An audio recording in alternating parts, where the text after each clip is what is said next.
Bueno, muchísimas gracias. Muchísimas gracias por la presentación. Es un gusto poder estar con ustedes. Eh, la idea hoy era conversar un poco sobre esta entrevista que se ha realizado. Eh, el derecho a la ciudad tiene una importancia fundamental y nosotros venimos trabajando en eso junto con bueno, la gente que ha encabezado toda la formación de esta revista. Quiero agradecer especialmente a Andrea Subía, a doctorando también Dani Cifuentes y a toda la gente de la revista por permitir mi participación. Quedo a disposición de ustedes para conversar sobre lo que deseen respecto a la entrevista.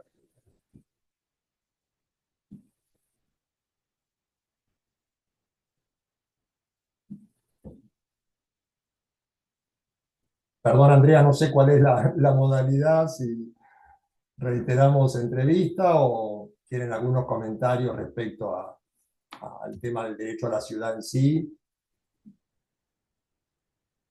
Sí, bueno, No he tenido mayores gracias. detalles.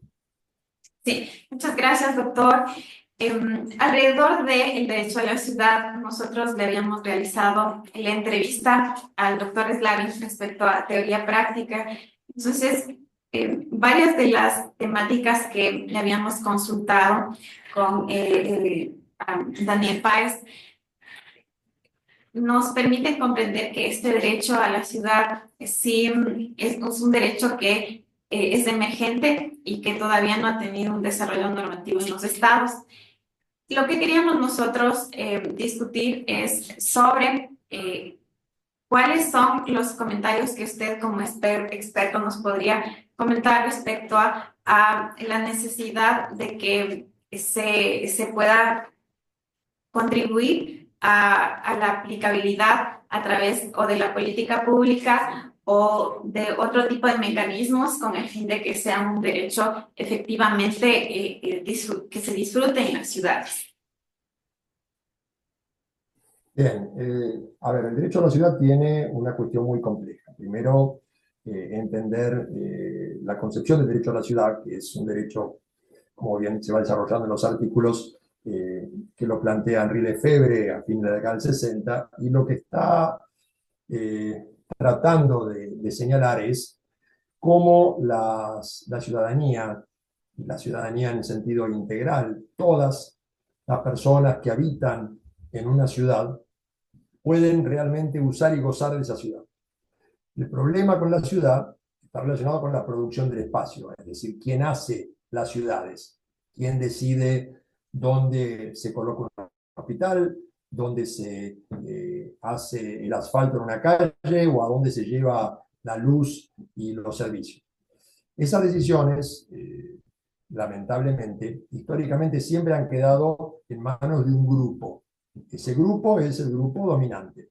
Y lo que vemos en los últimos 40 o 50 años es que la ciudad se ha vuelto un espacio de negocios. Al mismo tiempo, como bien lo señalaste vos, Andrea, en la presentación, nosotros nos encontramos en un mundo en el cual más del 50% de la población vive en ciudades, pero además en un continente latinoamericano que es el más poblado del mundo. Si vamos al caso de mi país, Argentina o Uruguay, casi el 95% de la población vive en ciudades. Por lo tanto, la ciudad es donde confluyen todos los problemas. A partir de ahí, lo que tenemos que estar discutiendo y lo que plantea el derecho a la ciudad es que, si bien la ciudad le pertenece a todas las personas que la habitan, en realidad el derecho a la ciudad es un derecho de los sectores excluidos, de aquellos sectores que no tienen una voz en la toma de decisiones, esos sectores que no están representados. ¿Por qué? Porque aquellos que cuentan con dinero, que cuentan con posibilidades económicas, rápidamente pueden encontrar soluciones para sus problemas, para satisfacer sus necesidades. Sin embargo, los sectores históricamente excluidos no tienen acceso, desconocen incluso el contenido mismo del derecho a la ciudad. Un derecho que nosotros lo planteamos como un derecho que está en permanente proceso de construcción, es decir, que se van agregando derechos continuamente, Y vos lo decías recién, es un derecho emergente porque algunos países lo han reconocido, en realidad muy pocos. Brasil lo incorporó a la Constitución, Ecuador en el 2008 lo incorporó a la Constitución, Colombia. Después lo que podemos tener son cartas internacionales y una búsqueda de un reconocimiento normativo expreso. Sin embargo, el contenido del derecho a la ciudad sí aparece normativizado a nivel constitucional, no solamente en casi todos los países, sino además a nivel de las cartas internacionales. Derecho a la vivienda, derecho a la salud, derecho a la educación, derecho a la seguridad, derecho al trabajo, derecho a la cultura. Es decir, es innumerable la cantidad de derechos que hacen al uso y goce de esa ciudad. Por eso el gran problema es cómo los hacemos efectivos. Y acá es donde entra el derecho a la ciudad en lo que a mí me gusta hablar de dos etapas distintas. Una es la construcción o la lucha diaria por el derecho a la ciudad. La lucha por cómo logramos que aquellas personas que viven en una villa miseria, en una favela, chabola, el nombre que les querramos dar en Latinoamérica, pueden construir su espacio. Para lo cual necesariamente tienen que contar con el Estado. Pero al mismo tiempo sabemos que el Estado es un Estado capitalista, es un Estado manejado por hoy los sectores financieros, los sectores inmobiliarios, que son quienes se han adueñado del espacio de la ciudad. A partir de ahí, para poder hacerlo efectivo, tienen que luchar diariamente. ¿Cuáles son esas herramientas de lucha? Contar con el derecho a la ciudad es una gran herramienta, como lo tiene la Constitución ecuatoriana. Pero al mismo tiempo, después efectivizarla, se requieren otros mecanismos. Mecanismos como la protesta social, mecanismos como el litigio estratégico en derechos humanos, es decir, los reclamos administrativos o judiciales, que tienen que ir acompañados de una información por parte de la ciudadanía de cuál es la problemática, es decir, poner en agenda los problemas y a partir de ahí poder luchar diariamente por avanzar en la solución de esos problemas. Ahora, al mismo tiempo, por lo menos en mi opinión personal, hay que ser conscientes que lograr el derecho a la ciudad es en realidad una meta muy lejana y difícil de plasmar en el sentido integral del término en una sociedad capitalista. Por eso siempre traigo a colación el planteo del análisis dialéctico de Rosa Luxemburgo, esa pensadora revolucionaria polaca, defensora de los derechos humanos, quien en el año 1916-17 hacía este planteo entre reforma y revolución como una interrelación dialéctica. Hay que luchar diariamente por las reformas para lograr revolucionar el sistema, para poder hacer una ciudad que sea más justa, solidaria y en la que todas las personas puedan participar en decidir cómo queremos vivir. Frente a esto se une, que también hicimos alguna charla, por lo menos en la entrevista que tuvimos oportunidad, la importancia de la revolución tecnológica que estamos viendo en el último tiempo. Está el tema de las Smart Cities y hasta qué punto esas ciudades inteligentes aportan al derecho a la ciudad. Y nuevamente volvemos a tener una contradicción dialéctica. Por un lado, las Smart Cities, las ciudades inteligentes, implican una posibilidad de avance en la construcción del derecho a la ciudad. ¿Por qué? Pues permiten a la ciudadanía expresar su opinión de manera casi instantánea, sin que tenga un costo muy grande como es el llamado a una elección, el llamado a la concurrencia de las urnas. Podrían decidirse cuestiones de la vida diaria de manera inmediata, pero al mismo tiempo, ¿cuál es el problema? ¿Quiénes tienen acceso a esa información? ¿Quién maneja la producción de esas tecnologías?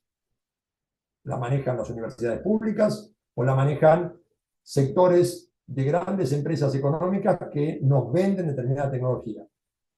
¿Es una tecnología que nos libera, que nos hace más felices de poder disfrutar de la ciudad? ¿O es una tecnología de control?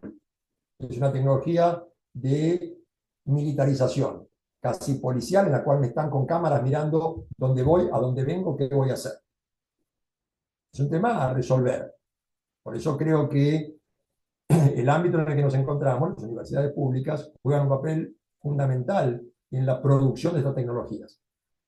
Es decir, ¿cómo vamos a utilizarlas? ¿Para qué sirven?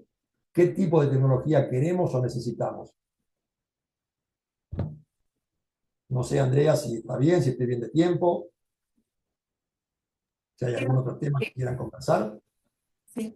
Bueno, en este momento, no sé si alguna de las personas que estamos presentes o de forma virtual tenemos alguna pregunta al doctor Slavi, con el fin de conversar un poco sobre la entrevista que ya habíamos realizado, pero como se comenta, en la entrevista encontramos esta discusión alrededor inclusive de las ciudades inteligentes y de cómo muchas veces la tecnología también enfrenta conflictos éticos, inclusive la inteligencia artificial y la necesidad, ¿no?, de adecuar ciertos mecanismos con el fin de que sea un derecho que se pueda exigir, pero también que nosotros como ciudadanos podamos apropiarnos de los espacios, ¿no? Trabajar un poco más aspectos de justicia social y espacial, es de los aspectos que se dan.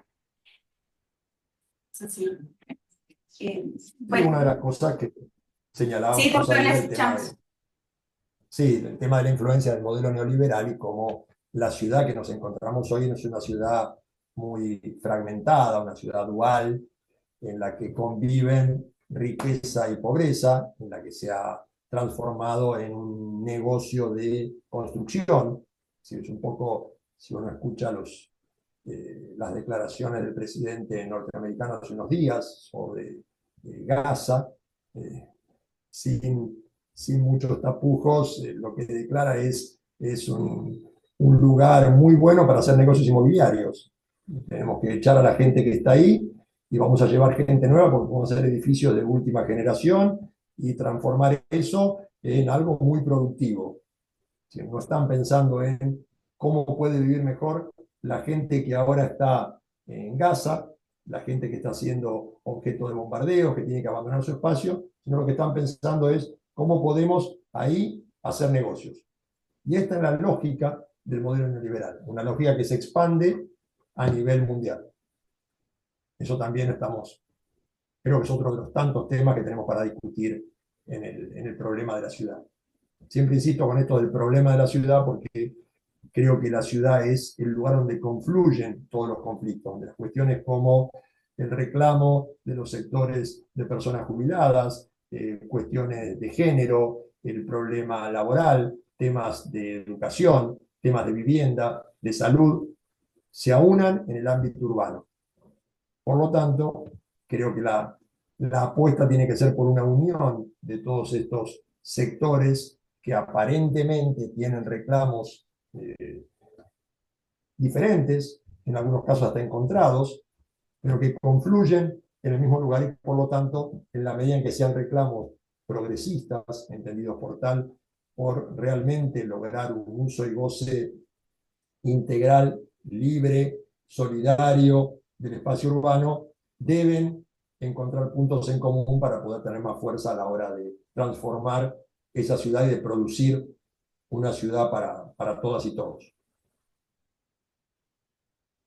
No sé si hay Agradecemos alguien. todas David por los comentarios, por el análisis y por la oportunidad de conocer desde su óptica como experta en el derecho a la ciudad este análisis, especialmente en nuestro contexto. Y también agradecer al Observatorio de Acción por el Derecho a la Ciudad en Argentina, enviarles un saludo y gracias por estar presentes.